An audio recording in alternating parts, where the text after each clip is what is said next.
Cabdullaahi Warsame Rooble warbixintaas magaalada Dhuusamareeb iyo shirkaas weyn oo looga hadlayay qaabka ugu habboon ee loo xasilin karo deegaanada kooxda qawaaridta ee Al-Shabaab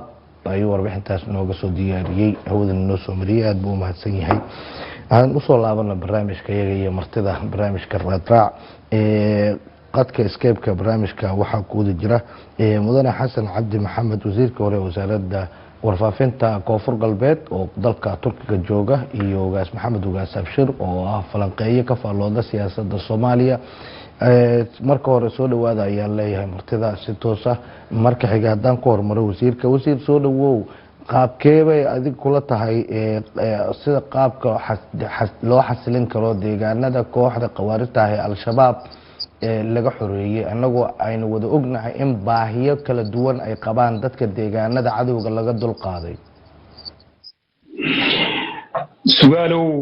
habeen wanaagsan adiga iyo warbaahinta qaranka iyo dadweynaha Soomaaliyeed oo sida tooska hawada inaga dhageyxanaya waxaan leeyahay assalaamu calaykum waraxmatullaahi wabarakaatuh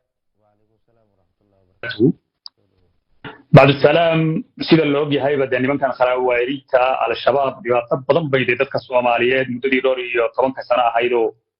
أي دل كان سوماليات ديباتر كوهايين ديغانا دا سوماليدو أي دكتور دنبا أي كوهايين ولو أي ديغانا دو كلا بدنايين وقبلا دو كونفوريد انتا بدن أي ديباتر دو أتكو وقد عيسي هذا نمان كاسو مركو دي هرابا دين نما يسان ودين دولة نمانا دا أقواني علمي يوم يسان لحاين دادك سوماليات بيدو ليسان ايانو ديباتر badan u geysay waxa laga xoreeyay dadka dib u eegtay meel ay hal maalin xitaa hal masaajid ka dhiseen ku arkimeysay sababta iskuulo iyo xarumo caafimaad iyo meel ay bulshada waxtar ka helayso korontadii biyaha ay dhisaan iyo jidadii sababtaaye marka horta saameynta marka akhlaaqiyadka dadka Soomaaliyeed ku tunteen marka laga tago waxay nabaad guuriyeen deegaanadu ay marka ay joogeen iskuuladii bay burburiyeen xarumo dagaal ka dhigteen goobihii caafimaadka waxay ka dhigteen meel ay hubabkooda iyo waxyaabaha ay dadka Soomaaliyeed ku dhibaateynayaan ay ku keedsanayaan marka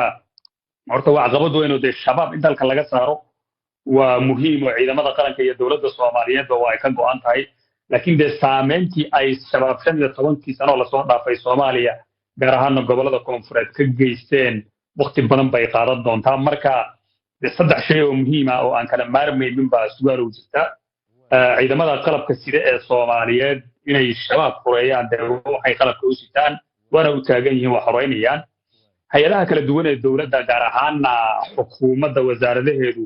gaar ahaan wasaaradda waxbarashada wasaaradda caafimaadka wasaaradda korontada iyo biyaha ayaguna waa wasaaradaha ugu horeeyo oo caafimaadkuna ay ka mid tahay inay ciidamada inta karaankooda ay daba socdaan oo meel allaale meeshii nimankaas laga saaraa ay waxyaabaha asaasiga ee caafimaadkii iyo waxbarashadii layrkii iyo biyihiiba maadaama ay nimankaas dadka Soomaaliyeed dulaysi mooyaan aysan wax kale u haynin iyagana inay daba socdaan muhiima marka waa dareemi kara imkaaniyaadka dawladda Soomaaliyeed iyo dhaqaalaha dawladda Soomaaliyeed ilamaha kulliba inuu ku wada filan yahay oo deegaan kastoo la qabto shabaabka laga saaro markiiba la awoodi karo in waxaas oo dhan laga sameeyo laakiin ala aqal waa in uu marka deegaanada shabaabka laga xoreeyo dadka qulubtoodana marka ugu horeyso qalbiga ay dadka ka duleysteen dadka qulubtooda la xasiliyo oo loo sheego nimankaas inay dawladnimo iyo diin ay sameeyso ku haynin dawladnimada iyo horumarku uu ku jiro dawladda Soomaaliyeed ciidamada ay la shaqeeyaan sidoo kalena sida ugu dhaqsiyaha badan isla goobay la qabto la xasiliyo ciidamadu ay ku sugan yihiin in markiiba bal xarumaha caafimaadka iyo inta la awoodi kara la sameeyaa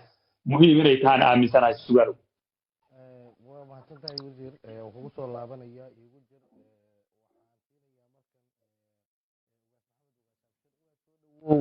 maxay kula tahay adiga qaabka ugu habboon xasilin waa mahadsan tahay wasiir igu jir waxaan markana u yeerayaa ugaas maxamed ugaas abshir oo falanqeeye ka faalooda siyaasadda Soomaaliya dagaalka kooxda qawaaridta ah ee lagula jirana wax badan la socday halkii uu ka soo bilowday iyo hal meesha uu marayo ugaas soo dhawow maxaa qaabkee kula tahay adigu ma ugu habboon in dib u xasilin loogu sameyn karo meelaha kooxda qawaaridta ah ee Al-Shabaab laga saaray الله يعزك وسلام يا أديك إيو مرتضى شرفت لي قد كان نقول جرتا إيو أنت هو نجلس عطاء سومالوين سلام كدب runtii wasiirka hadalkiisa wax saas kama maqal ba runtii waxoogaa marka insha Allah balciladaasna naga habeeya dabcan marka su'aashaada u soo laabto waxa waaye siyaabo badan ayaa loo xalin karaa oo runtii hadda lafteeda xukuumadda dan qaran ee ku mashquulsan tahay kuna taageersanahay aniga marka waxay ula jiri lahayd saddex waji in xoog la saaro wajiga koowaad hay-adaha amniga ee booliiska iyo iskugu jira iyo nabad sugidda in ayagaasi si ficila loo howlgeliyo weliba lagu kontaroolo weliba saraakiil adag loo dhiibo howshaas oo si joogta ah ula socdaan dhaqdhaqaaqyada iyo howlaha la fulinayo dabcan hadda saraakiisha hadda ka howlgasha ee amniga muqdisho waa aragnaa hadda asbuucii u dambeeyey iyo kii ka horreeyey iyo kii kasii horreeyey ilaa heer waxay gaareen waxaana cadda iyo meesha la yidhahdo gubadle inay habeen tagaan وانا هيستوري دعدي 8 سنه kadib meeshaasi hadda markii laga hurwa markii laga bilaabo ilaa iyo ku tag ex control ka gudub waxa ku tagtaa gubalay ma dhicin meeshaasi in la tago ilaa hadii la tago waxa lagu wada tagi jiray ciidamo oo isku jira military iyo police iyo hataa qoladi amisom la oran jiray ka qayb qaadanaya ومركب ugu horeysa taariikhda ciidan booliis sooca waliba habeen ay tagaan marka qodobka ugu muhiimsan waxay tahay in hay-adaha amniga goobaha si degdeg looga howlgeliyo saraakiisha hadda muqdisho ka shaqeyso kale rag noocaas oo kale loo magacaabo qodobka labaad ee arintaas lagu adkeyn karo waxay tahay wacyigelintaas yaa loo xilsaarayaa waxaa loo xilsaarayaa culamo caamiliin ah oo masaajidada muxaadarooyin ku qabta oo khudbadaha jimcaha ku qaata oo dadka dhan dhiirigeliya oo dadka sababa inay alhabaab magacaasi waxa way al-shabaab waxa la yiraahdo ma jiraan waa horta maariqiin iyo mas'uuliin isku dhex jira ayagana magacooda al-shabaab ma aha shabaab waxa way nin kasto oo dhalinyaro dhan aan noqonaysa marka kooxdan marin habawsan ee al-habaab waxa waaye waxa soo sheegay hooyada caanaha gatay iyo hooyada duurka ka keenta ee aan sheeg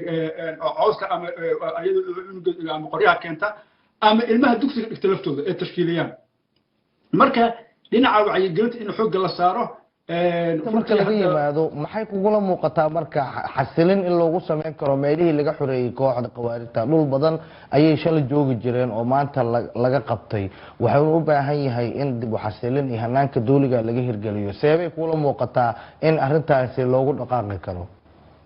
boqolkiiba 300 waa suuragal wax aan suuragal ahayn ma jiraan horta sidii caalamkan markii aan istiraatiijiyada iyo sida qaabka uu dhaqmayo Sheekh Xasan Sheekh Maxamuud madaxweynaha iyo sharafta leh Allah xigdiye asoo aan bil joogin oo ku dhawaaqay dagaalka al-habaab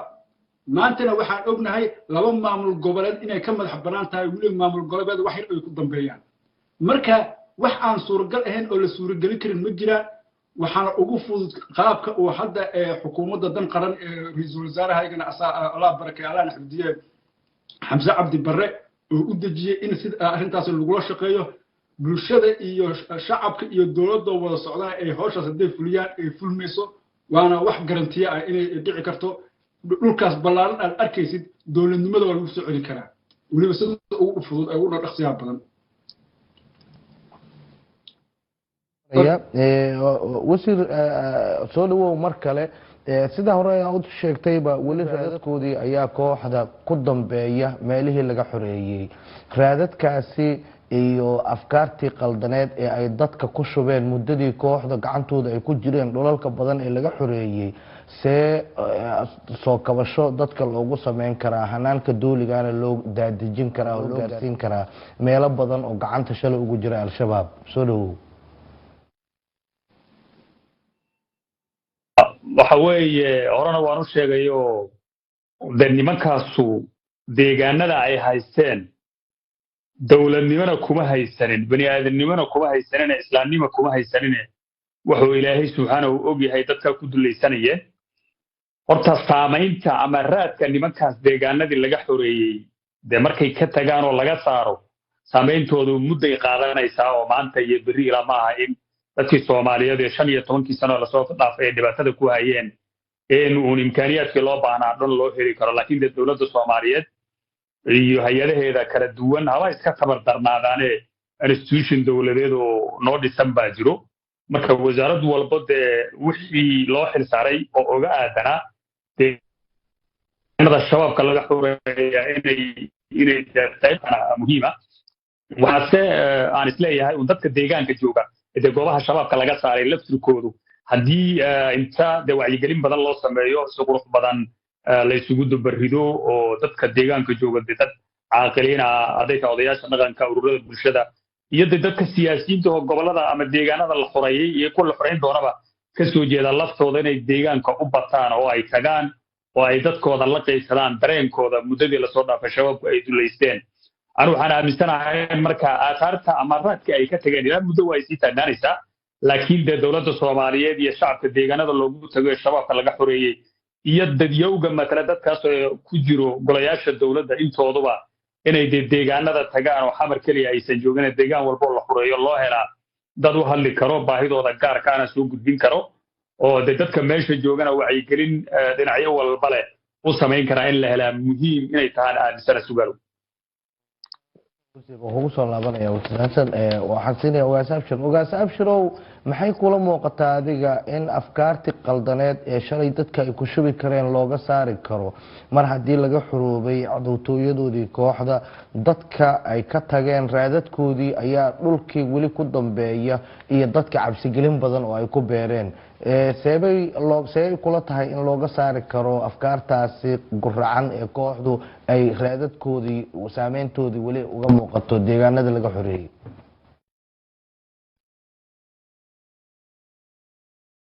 hore oo hadda aan weliba jawaabteeda sii hormariyey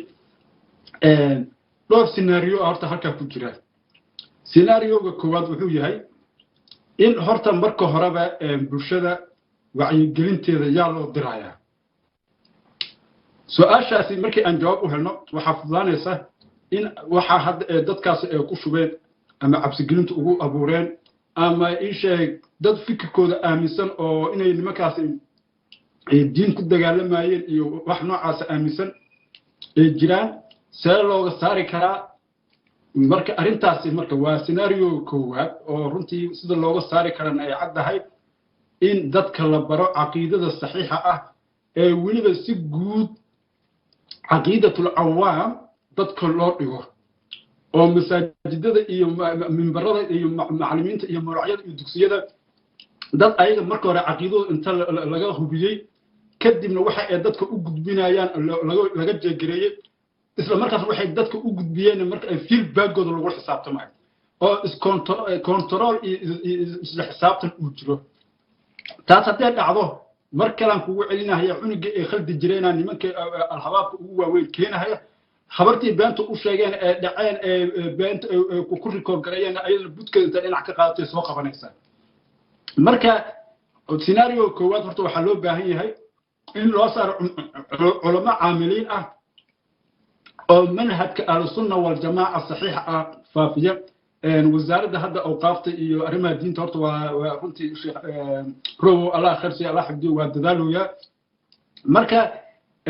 waxaan marka halkan oo boonti kale oo halkan scenarios intaa ka gudbin aan codsanayaa maalmo dhexaas waxaa arkaya culamo oo adiga ahlusunna oo qeylinahaya oo xataa mudaharaad sheeganahaya waxaan usoo jeedinaa culamadaasi baaqi uu sheekh somo horta usoo jeediyey inay qaataan madaxweyne sheekh xasan sheekh maxamuud maantay waa ninkaas aad arkaysaan oo culummada ah ee diintii iyo dowladnimadii heshiisiinaya inaad la fadhiisataan idinka sida anaga aan arki jirno culummada caamiliinta ay ahlusunna waljamaaca idaa ra'ow dakarullah marka ayaga aragtid aaba ilaah xasuusanaysaaba marka waxaa la rabaa in aad horta sifadaasi aad ku sifoodaan oo markuu qofku idin arko oo ilaahay ba xasuusto aniga waxaa xaadir u ahaa macalinka iyo dugsiga intuu qole isbaarisayaal intuu ku soo baxay marka uu ku soo dhawaaday intee qoryaha laalaasada salaam ku bilaabeen ma idin salaamayo ilaahay wuxuu qadaray inuu isbaari inta ka kaxeeyo oo masaajid geliyo macalin dugsi buu ahaa marka culimada waxaan ka codsanayaa horta waa in aad dul qaadataan lana tilmaataan karaamadii iyo ishig taskiyadii iyo zuhdigii iyo lagu yaqaanay culummada caamiliinta lana shaqaysan wasaaradda awqaafta iyo arrimaha diinta sheekh robo maanta tawaaduc fara badan iyo waxa ka muuqda iyo zuhdi fara badan wixii ka dhiman u dhameystira shay u ahaan jiray ma shalay waa laga yimid maanta wuxuu yahay ka muhiimsan horta taas waa scenario koowaad scenario labaad waxay tahay in ay idaacadaha iyo telefishinada oo telefishinka qaranka uu horeeyo barnaamijyo joogto ah oo wacyigelin ah oo sida hadda kulay hadda barnaamijka raadraac waa horta barnaamij taariikhi iskof la dhigay barnaamijyadas noocaas oo kale telefishinada dhan oo isku xiran weliba ma ahan waxaa jira telefishinada madax bannaan oo arrimo oo dibdi ku ah amniga iyo dowladnimada iyo wanaagga iyo horumarka ku mashquulsan inay nimankaas ka laga dhaqo oo ayaga laftooda loo furo wax rehabilitation oo dhinaca weliba saxaafadda ah marka haddii ay saxaafadda iyo waxa isla wada socda ee halkaas isla jaanqaado waa lagu guuleysan karaa waana fududahay scenario saddexaad oo meesha ku jira waxay tahay dhinaca nimanka ganacsatadu runtii maanta Soomaaliya maanta alxamdulillah hadda horta qodobkaas aan ku laabto haddaad waqti isiina haysid hadda kor waxaa iri Sheekh Xasan Sheekh Maxamuud wuxuu eeg yahay Nuuruddin Zankigi oo Shaam iyo Masar isku xoreeyay Nuuruddin Zankigaasi tusaalaha hadda aan waxyaabaha Sheekh Xasan Sheekh Maxamuud aan ogala mid dhigay waxay tahay aan ku soo qaadan karo markuu imaanayay 850 sano ka hor waxa ka dhacay gariirka maanta ka dhacay hadda Turkiga iyo Suuriya isla eeriyada hadda oo isha koonfurta Turkiga ilaa iyo waqooyiga Suuriya xalab ku tag sidoo hadda uga dhac dhimashada inta dhacdo kala dhacdo Nuuruddin Zaki waa nin Ilaahay barakeeyo ahaa dadkii dhibaatadaas ku dhacday wuxuu uga saaray si taariikhi oo weliba taariikhda xusto oo ilaa iyo hadda lala yaabay anaga Xasan Sheekh Maxamed markuu noo imaanayay 7 milyan iyo waxa la sheegay inay gaajo u dhiman doonaan maanta hadda waxa la dhihayo ruux Soomaaliya gaajo u dhimanayo hal qof baa Allah ka dhigay u jiro abaarihi waa taa laga soo baxay waa taa Ilaahay roobka noo keenay ee ka soo bilow Hargeysa maalinta afaraad hadda roobka da'ooyaa ilaa iyo beedhaba ku tag ilaa iyo waraaska boontu raas asar waa ka bugu ka qortay marka arinta marka waxa loo baahan yahay qolooyinka shalay al-habaab iyo jihad iyo wax ku bixin jiro maanta dadka oo loo xasilin lahaa ama amniga iyo waa kaaga baxo tanta wuxuu soo laabanaya wasiir xasan soo dhawow aan ku laabano meelihii laga xoreeyay kooxda qawaarijta ee al-shabaab waxaan arkaynay dadka Soomaaliyeed oo dhan ay la socdeen in ciidamada dagaalka ku jira ay gal u ahaayeen iyo gaashaanba dadka deegaanka oo is abaabulay dhibaatooyinka ay ku hayeen kooxda cadawgana ka dhiidhiyay dadkaasi waxay ahaayeen kuwii nolosha arkayay iyo dhibaatada ay ku hayaan kooxdu dad kale oo deegaanada ka soo jeeda ayaa ama ganacsata ama qurba joog ah oo ama wax haysta kaalintee leeg ay ka qaadan karaan baahiyaha ka jira ee xagga bini'aadanimada ah ee deegaanadii laga xoreeyay kooxda cadawga ah oo maanta iyagu abaaraha wajahaya soonkii soo socdo xaalado adag ku jira sida samata bixintooda kaalintee leeg ay ka qaadan karaan dadka Soomaaliyeed dadka meelaha laga xoreeyay ee xaaladaha taagan soo dhawow su'aalo shaki kuma jiro sida kuwa dareemay culayskan shabaab uu ku hayo inaan dawladda Soomaaliyeed kaliya lagu eeganin dadka deegaanku ay doorka shacabkii soo dhaafay sida ii muuqatay galmudug iyo hirshabelle dadaalka ay muujiyeen garbistaaga ciidanka iyo in naftoodaba huraan oo dhiiradaan oo ay gartaan oo yiraahdaan waa dhibaatada ugu weyn anaga nala ku hayay dawladda kaliya ma anaga lafteenu aan doorkeena qaadano waa maasan yihiin dhinaca kale sugaalow kuwa badan oo dareen kan qabo oo damnimada ku jirta laakiin duruufi ay u saamixi weydayo shabaabku ay dhibta ku hayaan inay jiraan in mooganaana maaha marka dhiranaan badan baa muuqato dadku aad bay u dhiranayaan dhinaca kale culayska kala waa iska jiraan oo cabsidii iyo dadka qaar baa laga yaabaa inay ku fikiraan ciidamada qalabka sida ee Soomaaliyeed deegaanada marka ay xoreeyaan salow masjidii hore ay uga bixi doonaan mise waa sii xajin doonaan inkastoo ciidamada qaranku aysan sidii hore looga bartay aysan ahayn oo deegaanadii ay xoreeyaan ilaa haatan ay gacanta ku hayaan haddaan soo laabto su'aashaadii tooska ahayd oo dadka Soomaaliyeed oo abaaraha iyo dagaaladu ay daashadeen dadka qurba joogta ah oo dibadaha ku nool door intee la eg bay ka qaadan karaan inay dadkaas caawiyaan iyadoo bishii barakaysnayd ee ramadaanna ay fooda inugu soo hayso horta marka ugu horeyso dee Soomaaliya meelaha qaar roob baa ka codtay ilaahay waxaynu ka baryaynaa bismillah in roobkan uu noo ziyaadiyo abaaraha dadkeena baabi'iyey amni xumadina waa usii dheereed saddex shay baa ilaahay laga baryi jiro berigii hore inuusan ilaahay saddexdaba noo kulminin waa col iyo haddii alla kuu roon yahay abaar iyo cudur marka colkiina dalkeena shabaab baa dhibaato dadkeenu ku hay sanadihii lasoo dhaafay abaaruhuna dee sanadihii lasoo dhaafayba dhibaato badan bay geyiga Soomaaliya oo dhanba ay ku wada hayeen marka ilaahay raxmadiisa midaan bilaabatay haynoo sii ziyaadiyo si dadkeena ay naxariis u helaan sidoo kale dadka qurba joogta ee Soomaaliyeed waxaan shaki ku jirin intii dawladnimada Soomaaliyeed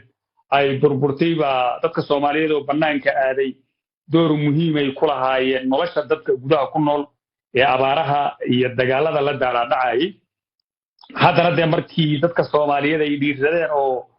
shacabkoodii iyo dawladooda oo iskaashanaya ay shabaab inay la dagaalamaan ay ku dhiiradeen dadka dibadaha ku nool hadday tahay culimadii hadday tahay dhalinyaradii dhargaradkii aqoon-yahanadii intuba waxay la garab taagan yihiin dadka Soomaaliyeed iyo ciidamada qalabka sidaba iyo hooy la garab taageen marka doorka dadka qurba joogta ah wax la dafri kara ma dadka Soomaaliyeed inta ay dawladu biisho iyo inta shaqaysto iyagu ay isbiilaan waxa ka badan inta dadka diasporada ah ee dibadda ku nool ay diilal u soo diraan nolosha dadka Soomaaliyeed inta badan taas ay ku tirsan tahay iyagana waa uga mahad celinayna inay halka ka sii wadaan oo aysan ka cajisin gargaaridda dadka abaaruhu ay daashadeen iyo dadka laga xoreeyay al-shabaabka oo u baahan in ceelo loo qodo dugsiyo waxbarasho loo furo iyo xarumo caafimaad inay kaalintooda sidii ay markoodii horeba dadaal badan uga geysan jireen markay duruufo noocaas dhacaan inay gacan balaaran ka geystaan dadka Soomaaliyeed ee dibadaha ku nool iyo dadka ganacsatada Ilaahay subhanahu wa ta'ala wasiiyay simaalkooda ilaa shabaab xoog ugu qaadanayay ugu barakoobo meeshii ugu wanaagsaneed ugu sharaf badneed ee adduunka aakhiraba wax ayagana ay ku nacfinayaan aakhiradoodan wanaag badan ay ka helayaan inay iyaguna ay maalkooda bixiyaan ay hareer istaagaan dawladda Soomaaliyeed dadka dhibaataysan intaba sidoo kale culimada Soomaaliyeed meel walba ay joogaan way ka dhiibiyeen shabaab inaysan dawladnimo iyo islaamnimo iyo mabaadi' lagu raaca intaba aan lahayn in la iska dhiciya kaliya ay mudan yihiin ay sheegaan waana sheegaan si weyn madaxmar ka dhacay dibadana waa ka hadlaan gudahana waa ka hadlaan culimada lafteedu ma aysan dhiirsan jirin waxay lahaayeen uu dawlad idin damaanad qaadaysa marka aad riskiga inta la ay qaadataan ma la heli kara kuwa gudaha ku nool oo kuwa dibadaha jooga wadamo xur ay joogeen oo aragtidooda markoodii hore way halkaas ka sii dhiibanayeen kuwa gudaha jooga dhiiranaantooda iyo dareenkoodana waa uga mahad celinaynaa dhalinyarada Soomaaliyeed iyo aqoon-yahanada Soomaaliyeed oo Ilaahay garaadka iyo waxgaradka siiyana in iyaguna wacyigelinta iyo dhiirigelinta la garab istaagaan dadka Soomaaliyeed iyo ciidamada qalabka sida intaba aniga inahaas oo dhanba hadday iskaalameystaan oo dadka Soomaaliyeed Ilaahayna subhanahu wa ta'ala aan tala saarano abaarahana Ilaahay waa naga saaraya shabana waa ka adkaanayna biidnillaahi ta'ala kii waxaan u laabanayaa ugaas maxamed ugaas abshir ugaas soo dhawow baydhabo shirkii madasha wada tashiga qaran ayaa kusoo gabagaboobay waxyaabaha sida gaarka ah warmurtiyeedka iyo ajandayaasha u quseeyay waxaa ka mid ahaa iskaashi maamul goboleedyadu ay ka sameynayaan xagga amniga muxuu kusoo kordhin karaa ayaad isleedahay iskaashigaasi xagga ammaanka ah dagaalka lagula jiro kooxda argagixisada ama khawaarijta ah الله يعزك وسؤال هرتو فريق اكسبنسيف او شن سؤال u dhiganta inta horta su'aasha ugu gudagelin wasiirka ilaa iyo hadda wax aan ka maqlo waa actionkiisa la iska daawado waa kala socda maahine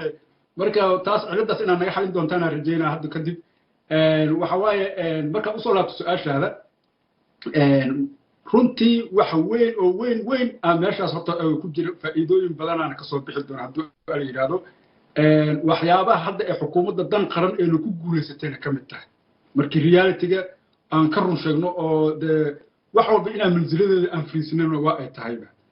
marka laba probability meeshaas ku jira oo mid walbaba suuragal ka dhigi kara in sida ugu dhaqsiyaha badan lagu guuleysto sanadkanba intuusan dhammaanba in oo alhabaabkan iyo inta rabshadaha wada inta buuqa wada iyo inta nabadgelyada waddanka inuu saldhiga oo salka intuu dhigo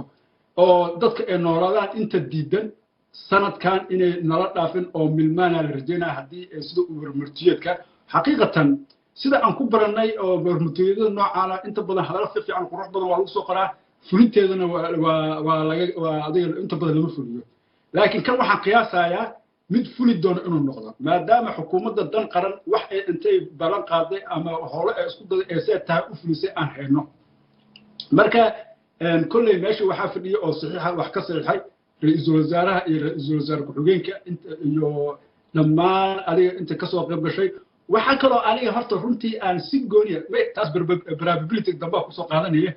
المركا صحيح مركا سوق دعي يمدحونه سوق جوجو وجوها أنت بوحي مرخاتي كتهاي إنه إزبدل جرو وصل شركة ولا من أهل شركة هراء أو ده توا حلسة قراء هذا وصل دنت لجر عن جري برابيلتي كلا أو لبعض أو ماشي كجرو حتى هاي قابك هذا أول شقين عيان حكومة الدن قرن يدولة قبل هذيل أو واحد عجيب وعجائب إن ماشي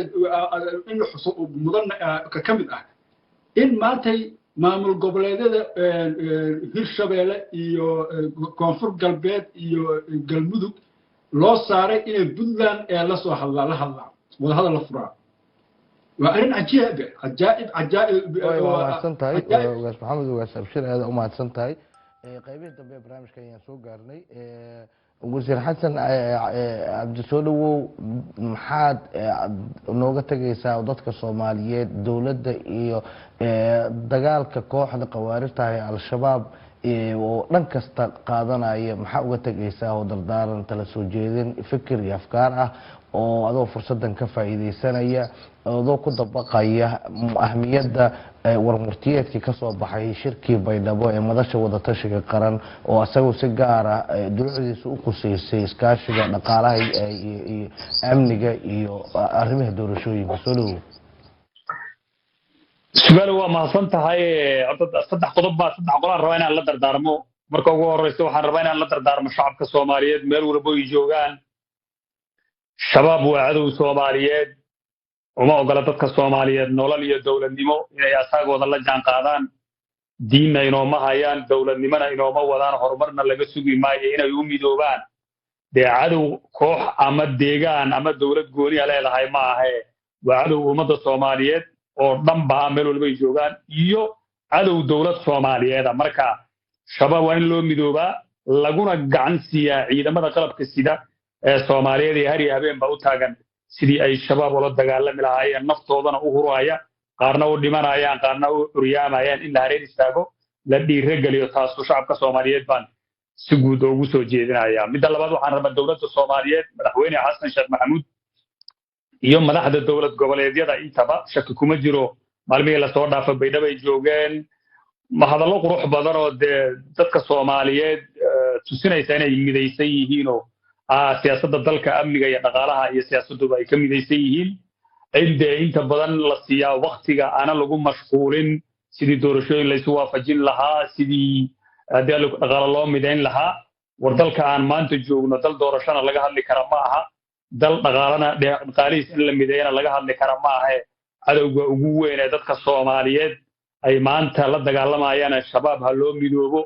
waqti badan ha la geliyo 60% afartanka kaliya arrimaha kale hal la geliyo laakiin 60% madaxda Soomaaliyeed oo madaxweyne Xasan ugu weeyahay ugu bilaabay si fiican baa hadda hawsha u socotay hal dhameystiro sanadaha soo socda hadii Ilaahay idmo waqti doorasho laga hadlo ma joogno waqti hadda laga hadlo sidii dhaqaalaha dalka loo mideyn lahaa ma joogno waxaan joognaa waqtigii ay u midoobi lahaayeen dawladda Soomaaliyeed iyo dadka Soomaaliyeed sidii shabaab looga saari lahaa biidnillaahi tacaala meel walbo la joogana